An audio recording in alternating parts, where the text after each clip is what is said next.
जय हिंद एवरीवन। तो आज के इस वीडियो में मैं बात करने वाली हूँ एयरफोर्स वाई ग्रुप में जो एग्ज़ाम पैटर्न है वो मैंने इंग्लिश का ऑलरेडी अपलोड कर दिया है कि इंग्लिश आपको किस तरीके से करनी है। अब मैं आज बात करने वाली हूँ रागा की, ठीक है, कि रागा का एग्ज़ाम पैटर्न क्या है, इसके नंबर्स, कौन सा जो टॉपिक है वो कितने मार्क्स में आता है और आपको किस तरीके से ये क्लियर करना है। ठीक है, आप रागा को किस तरीके से बिल्कुल अच्छे से कंप्लीट कर सकते हैं। तो ये वीडियो सिर्फ रागा पर होने वाली है। तो चलिए शुरू करते हैं। सबसे पहले एग्ज़ाम के स्ट्रक्चर को अच्छे से समझ लीजिए ताकि आपको पता चल जाए कि आपको कहाँ और कितनी मेहनत करनी है। ये सबसे ज़्यादा इंपॉर्टेंट होता है। तो अगर मैं टोटली बात करूँ, टोटल क्वेश्चन हमारे 30 टोटली क्वेश्चन होंगे। उसमें जो हमारा टाइम टारगेट होता है वो रागा को टोटली 30 क्वेश्चन को लगभग 22 से 25 मिनट, वैसे तो 25 मिनट हमें दिया जाता है बट हमारा जो टारगेट रहने वाला है वो 22 मिनट रहने वाला है। ठीक है, सॉल्व करने की हमें आदत बनानी होगी क्योंकि एग्ज़ाम में अगर हम यहाँ पर अपने मतलब जैसे हम घर पर मॉक्स लगाते हैं ना, तो हमें ये करना होता है टारगेट कि हम 22 मिनट्स में कंप्लीट कर दें, क्योंकि एग्ज़ाम में क्या पता कोई ऐसे क्वेश्चन आ जाए, कोई ऐसा क्वेश्चन हो मैथ्स में, रीजनिंग में जो थोड़ा ज़्यादा टाइम टेकिंग हो, तो वहाँ पे हमें अभी का जो हमारा टारगेट है वो हमें 22 रखना होगा। ठीक है, ताकि हम वहाँ पे 25 मिनट्स में अच्छे से कर भी लें और एक बारी गो थ्रू भी कर लें, अपने क्वेश्चंस को रीचेक कर लें कि कोई क्वेश्चन गलत तो नहीं रह गया मेरा। तो इस टाइप से हमारा टारगेट जो है वो पहले कम होना चाहिए। ठीक है, नेगेटिव मार्किंग प्लस सही जवाब के लिए 1 नंबर और गलत जवाब के लिए 0.25, मतलब अगर आपने 4 क्वेश्चन गलत कर दिए तो आपका एक जो आपने सही किया होगा वो नंबर कम हो जाएगा। ठीक है, 1 नंबर काट लिया जाता है, तो इसमें तुक्का तो नहीं मार सकते। पहली बात मैं बताऊँ, सबसे ज़्यादा बच्चे इसमें दिक्कत ये करते हैं ना, उन्हें लगता है कि कोई बात नहीं, वो ऐसे दिमाग लगाते हैं कि लाइकली मैं 10 क्वेश्चन पर तुक्का मारता हूँ। ठीक है, और अगर उसमें से मेरे 3 क्वेश्चन भी सही हो गए, 6 क्वेश्चन गलत गए, और अगर हम 6 क्वेश्चन का देखो तो हमारा मतलब 1.5 मार्क्स कट होंगे, और अगर 3 क्वेश्चन सही हो गए तो 1.5 कट भी हो गए तो भी हमारे पास जो हमारा मतलब हमें जो मार्क्स मिलेगा वो 1.5 एक्स्ट्रा मिल जाएगा तुक्का मारने से, जबकि ये गलत होता है। हम दिमाग वैसे तो अपना बहुत ज़्यादा ही लगा लेते हैं बट ये गलत नहीं होता, क्योंकि अगर हम एग्जाम में 10 क्वेश्चन पर तुक्का मार रहे हैं ना, आई एम श्योर दैट कि 9 क्वेश्चन आपके गलत ही होंगे। ठीक है, क्योंकि ऐसा मैंने करके देख ली हूँ, मैंने बहुत पहले भी किया हुआ है। तो आप एक क्वेश्चन तो सही कर लोगे बट 1.75 मार्क्स आप अपने कट करवाओगे। तो अगर जब आप ये करवाओगे ना तो फिर आपको बहुत ज़्यादा दिक्कत होने वाली है। ठीक है, सॉरी 1.25।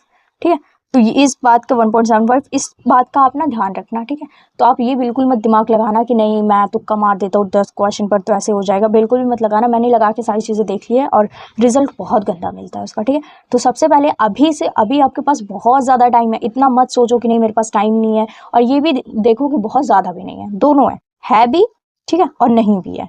अगर आप इसे यूटिलाइज करते हो तो आपको लगेगा टाइम कम है, और अगर नहीं करते हो तो आपको लगेगा अभी बहुत टाइम है, आज नहीं कल से शुरू कर लूँगा। ठीक है, तो ये जो कल से होता है ना उसे बंद कर दो। कल मतलब आज कर दो। ठीक है, आज नहीं अभी से शुरू करो। अभी कॉपी पेन उठाओ, जो मैं आपको स्ट्रेटेजीज बता रही हूँ ये देखो, पहले भी रागा की पूरी वीडियो देखो एंड देन पीछे जाओ, चैनल पर विजिट करो, मैंने इंग्लिश की वीडियोज़ ऑलरेडी अपलोडेड कर दी है। ठीक है, तो वो जाके देखो कि आपकी स्ट्रेटेजी क्या रहने वाली है, कौन सा टॉपिक कितने मार्क्स में आता है, वो सारे जब आपका एक प्लान होगा ना देन आप बहुत बहुत अच्छा करने वाले हो एग्जाम में। ठीक है, तो सबसे पहले मैं सब्जेक्ट वेटेज की बात करूँ तो रीजनिंग जो है वो वर्बल और नॉन वर्बल टोटली 15 मार्क्स में आता है, राइट। एंड जो मैथमेटिक्स है वो अर्थमेटिक आती है, कोई एडवांस मैथ नहीं आती हमारे एग्जाम में। ठीक है, तो आप ये मत सोच के जाना कि हमारी 11-12 की आएगी, क्योंकि वाई ग्रुप है तो इसमें एडवांस मैथ नहीं, 10-12 की ईजी वाले क्वेश्चन जो चैप्टर्स नहीं होते वो आते हैं, 7 to 8 मार्क्स में आ जाती है, और जो जीके जीएस है वो भी 7 to 8 में आ जाती है। ठीक है, मतलब कभी मैथ 7 हो जाती है तो जीके जीएस 8 हो जाता है, इस टाइप से हो जाता है। नेक्स्ट बात करते हैं, मेरा ये जो प्लान रहने वाला है वो 40 डेज का ही रहने वाला है। वो क्यों, वो इसलिए क्योंकि अभी आपके पास सिर्फ सच सही सही से अगर आप जोड़ोगे ना तो आपके पास सिर्फ अप्रॉक्सीमेटली 50 डेज बचे हैं। तो मैंने ये सोचा कि अगर आप 40 डेज में ये चीज़ें कवरअप कर लेते हो ना, जितना मैं बता रही हूँ इस तरीके से, तो जो लास्ट 10 डेज होते हैं ना, फिर उसके लिए मैं एक अलग स्ट्रेटेजी आपको बताऊंगी लास्ट 1 वीक के लिए। ठीक है, तो उसका वेट करना, पहले ये जो मैंने बताया ये बिल्कुल अच्छे से कर लेना। पहला मैं बताती हूँ फेज 1 क्या करना है, कॉन्सेप्ट क्लियरिंग, मतलब डे 1 to डे 20 आपको सिर्फ अपने कॉन्सेप्ट्स को देना है। डेली टाइम रागा को डेली कम से कम 3 से 4 घंटे दो, ये बहुत ज़्यादा इंपॉर्टेंट है। सबको लगेगा यार रागा को 3-4 घंटे देंगे तो बाकी सब्जेक्ट्स, देखो अभी आपको ना मैं सच सच बताऊं तो बिल्कुल 1% भी इसमें झूठ को ना मिलाते हुए 6 to 7 आवर्स आज से आपको पढ़ाई करनी चाहिए, कम से कम की बात कर रही हूँ मैं। अगर आपने आज से 6 to 7 आवर्स कर लिया ना, और अगर अभी आप 0 ऊपर हो देन आप सीधे 100 पर जाने वाले हो, अगर आज अभी 0 पर हो तो। बट ये 6 to 7 आवर्स किस तरीके से होंगे कि कम से कम 3 घंटा आपको रीजनिंग को दो। ठीक है, रीजनिंग को कम से कम 3 घंटा दो एंड 2 आवर्स कम से कम मैथ्स को दो, 1 आवर्स कम से कम जीके को दो, ठीक है। 1 आवर्स क्या, वैसे आप कम भी कर सकते हो, ऐसा ज़रूर नहीं है 1 आवर्स ही दो, बट अगर अभी आप 0 पे हो तो आपको देना पड़ेगा। एंड इंग्लिश को ऑलरेडी 2 आवर्स तो देने ही पड़ेंगे इंग्लिश को, ठीक है। तो ये आपको इंपॉर्टेंट है। 2 to 4 एंड 4 for 8 आवर्स की मैंने आपको प्लान बताया हुआ है, ठीक है।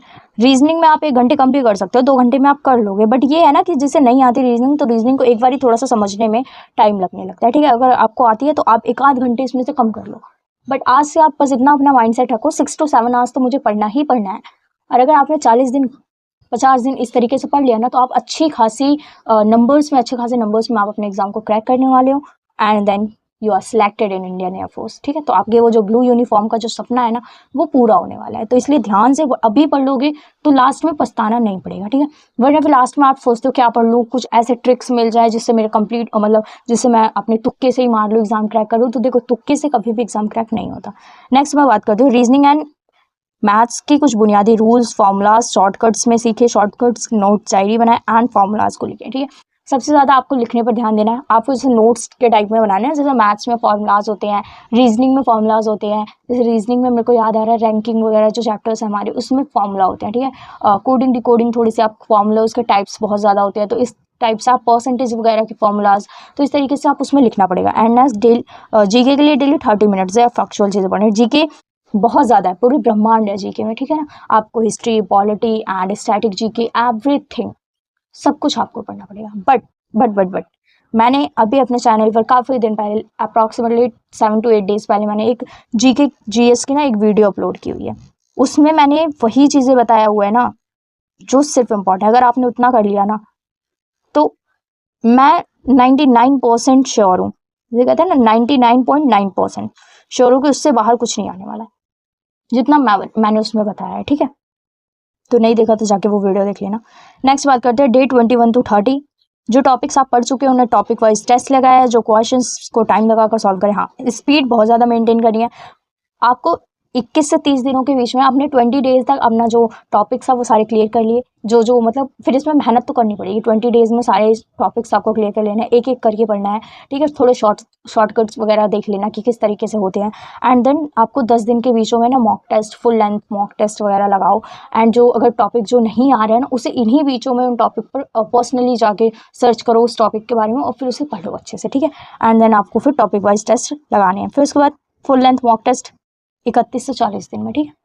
तो ये आपका होने वाला, अगर आपका 22 एंड 23 सितंबर को पेपर है, तो ये आप जो फुल मॉक टेस्ट है ना, वो 1 सितंबर to 10 सितंबर में लगाना है, राइट। एंड इस फेज में आप रिवीजन और मॉक टेस्ट पर फोकस करें, कोई नई चीज़ें नहीं पढ़नी है। डेली कम से कम full length mock test 45 minute को दें, ठीक है। उसे अच्छे से एनालाइज करें। देखो मॉक टेस्ट का मतलब ही तब है जब आप उसे एनालाइज करोगे, ठीक है। मैं देती थी और मैं भी एनालाइज कर देती थी। मैं सच बताऊँ तो मेरे भी मॉक में है ना अप्रॉक्सीमेटली 32 to 35 मार्क्स मेरे बनते थे, एंड देन मेरे एग्जाम में भी 36 प्लस बने थे, ठीक है। तो यही आपको करना है कि आपको मॉक टेस्ट जरूर लगाना है, ताकि आपको पता चले कि आप टॉपिक तो पढ़ लोगे, बट आपको ये पता चलना कि चाहिए कि एग्जाम में क्वेश्चन आते कैसे हैं उस टॉपिक के, ठीक है। आपने नाउन पूरा पढ़ लिया, बट अगर आपको ये नहीं पता कि नाउन के क्वेश्चन कैसे आएंगे, तो आप कैसे कंप्लीट करोगे, ठीक है। तो इसलिए आपको ये सबसे ज़्यादा इंपॉर्टेंट होता है कि एग्जाम में पूछते कैसे क्वेश्चन, तो इसके लिए आपको मॉक देना होगा। और अगर मैं मॉक की बात करूँ तो आप RWA, ठीक है, CDA, दो तो मुझे मतलब ठीक लगते हैं। मैं पर्सनली CDA से देती थी क्योंकि CDA के जो मॉक है ना मुझे हल्के से हार्ड टाइप के लगते थे, ठीक है। RWA में कोई मॉक ईजी होते हैं, कोई मॉक बहुत ज़्यादा हार्ड बना देते हैं। एंड मैं प्रेफर करूँगी कि आप आशीष शर्मा के मॉक लें, ठीक है। आशीष शर्मा के मॉक लें आप। आशीष शर्मा सब बहुत अच्छे मॉक बनाते हैं, मतलब मैंने उनके लिए हुए थे, मैंने पढ़े हुए हैं, तो फिर मैंने दिए भी हुए हैं। तो काफ़ी अच्छे, मतलब वो रिलेटेबल मॉक बनाते हैं, ठीक है, जो एग्जाम से रिलेटेड होते हैं। अपनी गलतियों को सुधारिए, वीक एरियाज पर ज़्यादा काम करना है आपको। ये नहीं है कि आपको जो भी आता है आप उसी को बस करे जा रहे हो अपने मज़े के लिए। नहीं, मुझे तो क्वेश्चन लगाना बहुत अच्छा लगता है, रीजनिंग के ये वाले टॉपिक है, तो वो नहीं करना। वीक एरियाज पर ज़्यादा ध्यान देना। मॉक टेस्ट और फाइनल रिविजन डे 31 to 40। कम से कम डेली 1 से 2 फुल मॉक टेस्ट लगाए। मॉक टेस्ट को देने के बाद डिटेल एनालिसिस करें, जो क्वेश्चन गलत हुआ है और क्यों हुआ है, उससे सारी चीज़ों को देखो। दिन में कोई बड़ा नया टॉपिक मतलब नहीं शुरू करना है, बस रिवीजन बता, रिवीजन रिवीजन रिवीजन रिवीजन, जितना रिवीजन उतना कम, जितना रिवीजन करो उतना कम है। एक चीज़ों को 50 बार पढ़ डालो, ठीक है ना, एक चीज़ों को 10 बार पढ़ डालो। कभी ये मत सोचना यार मैंने तो इतनी बार पढ़ लिया अब रहने देता हूँ, बिल्कुल भी ऐसा नहीं करना, ठीक है। नेक्स्ट बात करते हैं most important high weightage topics की। रीजनिंग 15 out of 15 में क्या है, अगर मैं नॉन वर्बल की बात करूँ, फिगर सीरीज, कम से कम नॉन वर्बल में अगर मैं फिगर सीरीज की बात करूँ तो कम से कम 4 marks, analogy, odd one out, ठीक है, 4 से 5 क्वेश्चन फिगर वाले आते हैं, ठीक है, जो आपको पता नहीं है कि वो डॉट डॉट डॉट करके दे देंगे एंड देन उसमें आपको 4 ऑप्शंस होंगे, उसके जैसे सिमिलर बताना होगा कि इसके जैसा कौन सा है, उस टाइप के। वर्बल में देखो तो coding, decoding, number series, direct distance and direction, ठीक है, ब्लड रिलेशन, मैथमेटिकल ऑपरेशन एक आ जाता है हमेशा, ठीक है। तो ये सारी चीज़ें मैंने रागा वाले में एक मैंने और वीडियोस अपलोड की हुई है, आप उसमें जाके पूरा देख लेना कि रीजनिंग में क्या आता है। फिर मैंने मैथ्स के लिए भी अपलोड किया हुआ है कि मैथ्स में पर्सनली क्या आता है, जीके जीएस, तो वो सारी चीज़ें जाके देखना। मैथमेटिक्स टोटली 7 से 8 मार्क्स में आता है, ठीक है। बेसिक 10th लेवल की आती है, ratio and proportion, average, percentage, profit and loss, time, speed and distance, mensuration, triangle, square, rectangle, circle के बेसिक्स फॉर्मूले, लाइक रेशियो एंड प्रोपोर्शन में से एक क्वेश्चन, एवरेज में से एक क्वेश्चन, परसेंटेज में से एक क्वेश्चन, प्रॉफिट एंड लॉस में से एक क्वेश्चन, एलसीएम देख लेना, एलसीएम एंड एचसीएफ। और नॉर्मल वाली एलसीएम नहीं आती है भाई, थोड़ा सा अच्छे से पढ़ के जाना। एलसीएम मेरे एग्जाम में आई थी, ठीक है, एलसीएम एंड एचसीएफ मेरे में एलसीएम आई थी इसी बार वाले जो 31 को था, ठीक है। एंड नेक्स्ट बात करते हैं जीके जीएस की। टोटली 5 to 6 मार्क्स आपके टारगेट में रहनी चाहिए, मैंने इसमें टारगेट भी बताया हुआ, ठीक है। इसमें टारगेट आपका 7 to 8 है ना, तो आप अपना टारगेट इस टाइप से रखना है कि जनरल अवेयर्स में आप 5 to 6 मार्क्स गेन कर लोगे, ठीक है। करंट अफेयर्स, पिछले 6 महीने के मेजर इवेंट्स याद कर लेना। स्पोर्ट्स अवार्ड्स सबसे ज़्यादा इंपॉर्टेंट, स्पोर्ट्स क्रिकेट की, पर्सनली स्पोर्ट्स के बारे में बता रही हूँ कि क्रिकेट का तो ज़रूर देख लेना, ठीक है। गवर्नमेंट स्कीम्स, कंट्रीज़ की कैपिटल एंड करेंसी, ये ज़रूर देख लेना। जीके में क्या है, जो भी नदियाँ हैं हमारी, नेशनल पार्क्स वगैरह देख लेना, लाइक काजीरंगा नेशनल पार्क, या फिर एक सींग वाले जहाँ पे वो एक सींग वाला जानवर रहता है वो नेशनल पार्क, और जैसे एमपी में सबसे ज़्यादा नेशनल पार्क्स हैं और कहाँ पे कम है कहाँ पे ज़्यादा, ये सारी चीज़ें देख लेना। हिस्ट्री में महत्वपूर्ण युद्ध वगैरह देख लेना, किस किस के बीच हुआ था। हिस्ट्री में पर्सनली महात्मा गांधी को अच्छे से पढ़ के जाना, ठीक है। मेरे जो आया था उनका स्लोगन वगैरह देख लेना, जैसे करो या मरो, जय जवान जय किसान, इस टाइप के जितने भी स्लोगन हैं, मेरे जो क्वेश्चन था उसमें करो या मरो आया था, ठीक है। इंडियन कॉन्स्टिट्यूशन के बारे में देख लेना, आर्टिकल्स, प्रेसिडेंट, पीएम, जैसे आर्टिकल्स में आपको क्या करना है, पहले तो article 1 to 25 article most important है, इतना तो पहले पढ़ लेना, ठीक है, 1 to 25। एंड देन उसके बाद आपको ना जैसे प्रेसिडेंट और उसके बाद प्राइम मिनिस्टर या फिर इनके जितने कार्यकाल होते हैं, जैसे कोई 5 साल तक रहता है, कोई 6 साल का, उप प्रधानमंत्री, राष्ट्रपति, उपराष्ट्रपति, ये सब कितने साल के लिए होते हैं, कब से कब तक बन सकते हैं, इनकी एज क्या होती है, कब तक रह सकते हैं, इनकी एज लास्ट एज क्या होती है, ठीक है, इनका काम क्या होता है, और वो न्यायाधीश वगैरह, जस्टिस वगैरह के बारे में भी थोड़ा सा पढ़ लेना, ठीक है, न्यायालय वगैरह के बारे में सारी चीज़ें, ठीक है। एंड जनरल साइंस में बेसिक्स, फिजिक्स मत पढ़ना भाई, ऐसा कुछ नहीं आता इसमें। केमिस्ट्री एंड बायोलॉजी और मतलब ठीक है, बायोलॉजी थोड़ा सा देख लेना, फिजिक्स वगैरह में कुछ नहीं आता।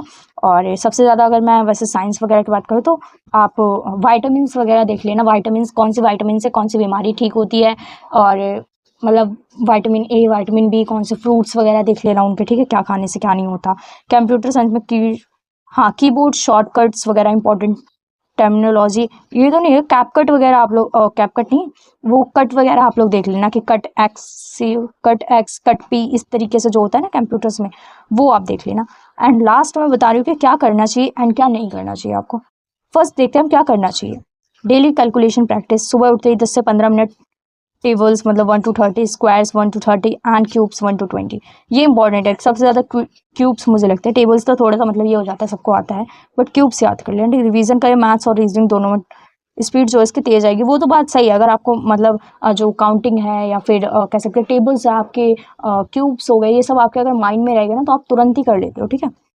नेक्स्ट है फोकस ऑन फिगर्स, मतलब नॉन वर्बल में सबसे ज़्यादा होता है, क्योंकि नॉन वर्बल 5 to 6 मार्क्स में अकेले आती है, ठीक है। उसमें फिगर सीरीज अकेले कम से कम 4 क्वेश्चन अकेले आते हैं, ठीक है। तो मैं नॉन वर्बल के लिए सजेस्ट करूंगी कि आप लोग CDA पर जाओ, वहाँ पे एक 150 मार्क्स वाली पिछली बार सर ने सीरीज करवाई थी, रॉबिन सर ने, तो उन्होंने बहुत अच्छे से करवाया हुआ है भाई, मैंने भी वहीं से किया है रीजनिंग, ठीक है। रॉबिन सर बहुत अच्छा पढ़ाते हैं, मैं जितनी तारीफ करूँ उतनी कम है, ठीक है, क्योंकि मुझे काफ़ी अच्छे लगे थे, मतलब मैंने बहुत अच्छे से किया हुआ था, उनकी पूरी सीरीज़ मैंने की हुई थी। मैथ्स की टॉप 100 की सीरीज़ कर लेना और रीजनिंग की टॉप 150 की सीरीज़ कर लेना, प्रीवियस ईयर वाली, और वो अभी से करनी शुरू कर दो, क्योंकि उसमें एक एक डेढ़ घंटे की वीडियोस अपलोडेड है और वो लगभग 10-15 वीडियोस हैं, तो वो आपको करने में ना काफ़ी टाइम लग जाएगा, आप दिन भर में एक वीडियो अच्छे से नहीं कर पाओगे, ठीक है। तो इसलिए दोनों की अप्रॉक्सीमेटली अगर आप दोनों की मिलाओगे तो 25 तक कम से कम वीडियोस अप्रॉक्स बनेंगी, मेरे को बिल्कुल करेक्ट डाटा नहीं याद है। तो अगर 25 वीडियोस तो ऑलरेडी 25 डेज हो जाएंगे, ठीक है। तो अभी नहीं किया आप लोगों ने वो, तो जाके सबसे पहले आप कल ही से वो चीज़ें शुरू कर देना, ठीक है।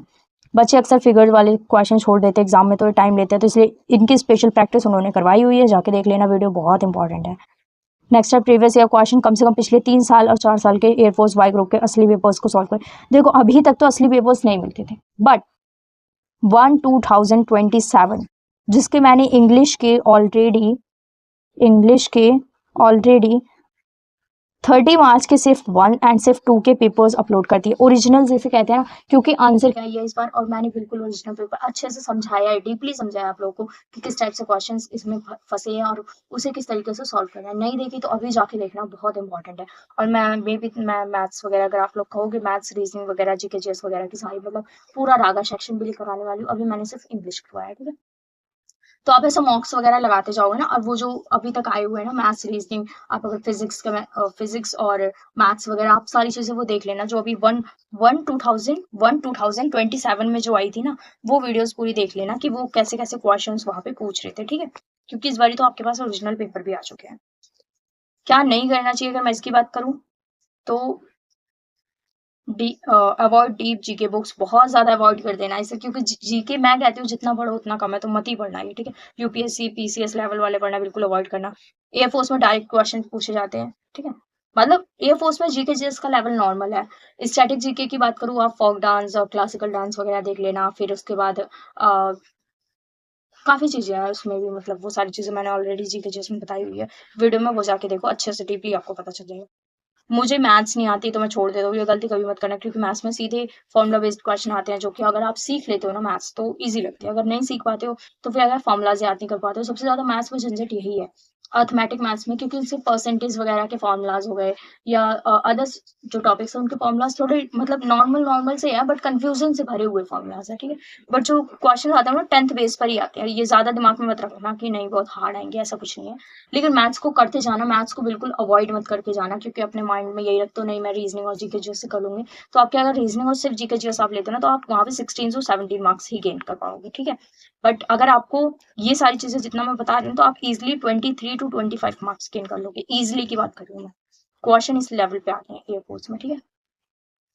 नेक्स्ट बात करते हैं, अवॉइड रेट लर्निंग, मतलब रट्टा मारना, रीजनिंग को रटना मत, कॉन्सेप्ट्स वगैरह सीख के जाना, डोंट इग्नोर टाइम मैनेजमेंट, बिना टाइम प्रैक्टिस के आप 2 से 3 मिनट में लग रहे हो तो फिर पेपर छूट जाता है। अगर आप एक क्वेश्चन में 2-3 मिनट दोगे तो फिर आपका पेपर तो ऑब्वियस सी बात है छूटना ही छूटना है, ठीक है। तो ये थी जो मैंने अभी आप लोग को बताया, आई होप कि आप लोग को वीडियो पसंद आई होगी। और जो चीज़ें मैं अभी बता रही हूँ, मैंने इंग्लिश की ऑलरेडी वीडियो स्पेसिफिक टॉपिक को लेकर बनाई हुई है, एंड देन मैंने रीजनिंग, जीके जीएस, मैथ्स चारों की बनाई हुई है, तो नहीं देखा तो जाके चैनल विजिट करो। मैंने 30 मार्च की जो first shift and second shift है उसको बिल्कुल अच्छे से डीपली समझाया हुआ है, एंड मैं सिनोनिम्स वगैरह भी बता रही हूँ, काफ़ी सारी वीडियोस मैंने अपलोड कर दी है सिनोनिम्स की वोकैब में। एंड उसके बाद मैं इंग्लिश ग्रामर भी काफ़ी सारे मैंने golden rules, top 20 golden rules, 50 golden rules ये वगैरह अपलोड कर दिए हैं। और उसके बाद मैंने ग्रामर काफ़ी अच्छे से करवाई हुई है आप लोगों को, तो नहीं देखी तो जाके वीडियो पर देख लेना, नए हो तो सब्सक्राइब कर देना, वीडियो पसंद आए तो लाइक कर देना। मिलते हैं नेक्स्ट वीडियो में, तब तक के लिए जय हिंद, जय भारत।